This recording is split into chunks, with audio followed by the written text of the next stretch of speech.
Il y a aussi ce merveilleux témoignage, tout à la gloire de Jésus.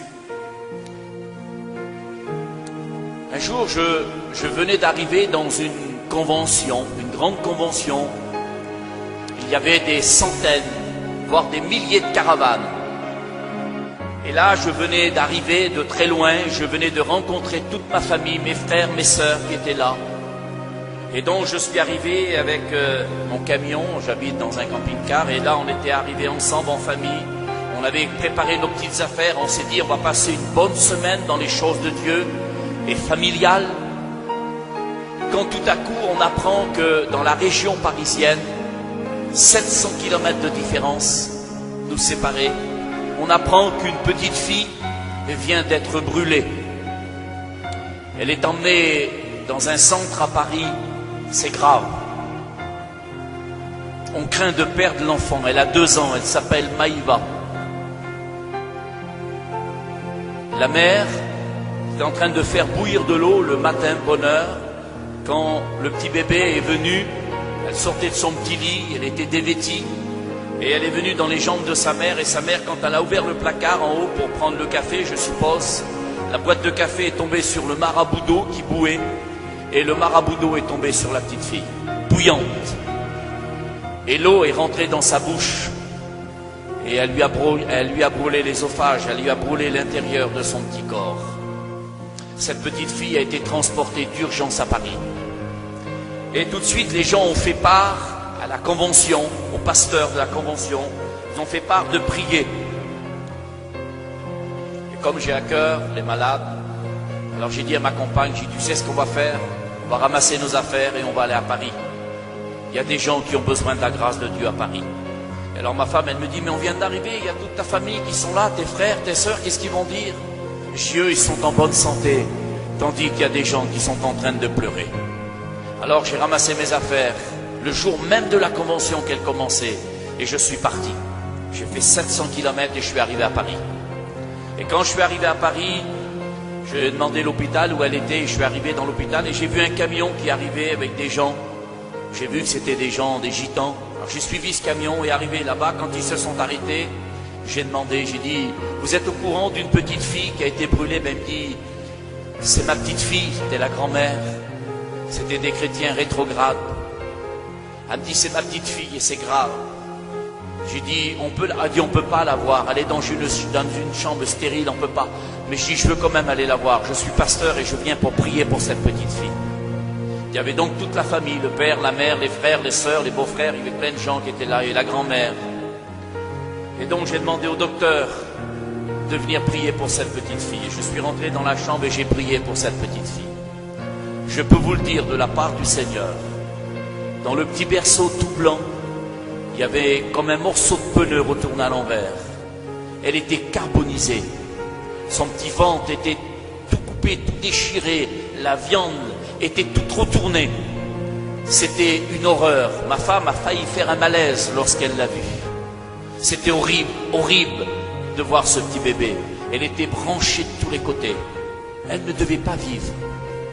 Et quand je suis venu pour prier pour elle, j'ai donné de l'assurance dans le cœur des parents et les docteurs ont dit, vous savez, dit monsieur, même si elle s'en sort, et dit on devra l'emmener 3 ans de temps dans une maison de rééducation pour la faire de nouveau respirer, pour de nouveau la faire reparler, et 3 ans dans un autre centre pour faire des greffes. Parce que au fur et à mesure où elle va grandir, on devra changer les greffes parce que la peau, elle ne pousse pas, il va falloir réopérer à chaque fois. C'était quelque chose d'horrible. J'ai dit, docteur, ça c'est votre vision, nous ne sommes pas contre la médecine. Mais je suis venu avec le docteur des docteurs, qu'on appelle Jésus. Et quand Jésus fait quelque chose, il le fait à merveille.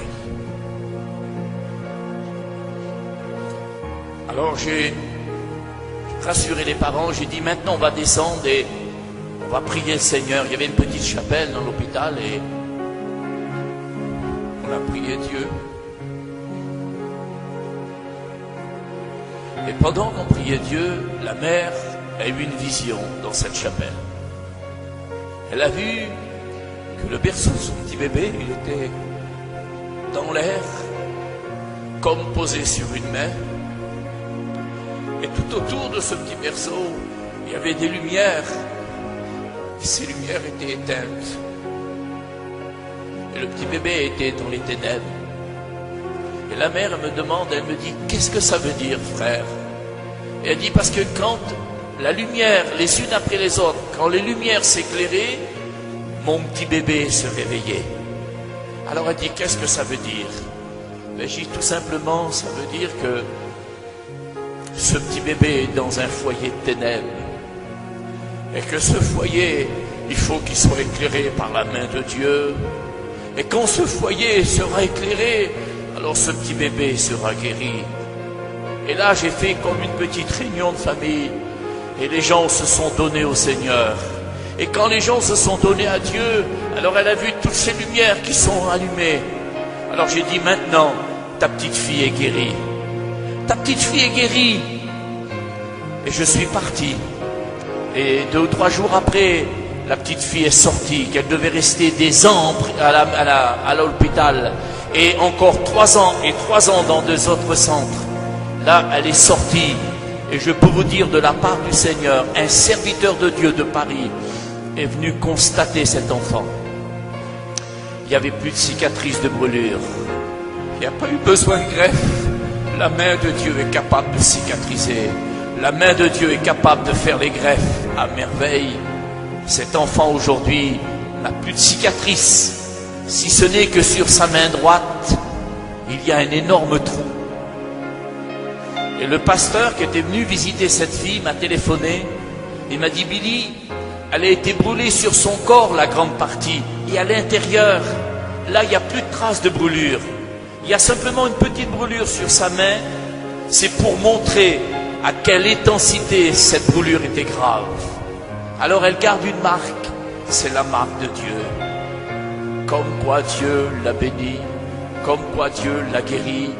Et comme quoi Dieu a éclairé ce foyer, parce que ce foyer appartient au Seigneur. Il n'y avait plus d'espérance, mais Dieu a donné de l'espérance. Si tu crois, tu verras la gloire de Dieu.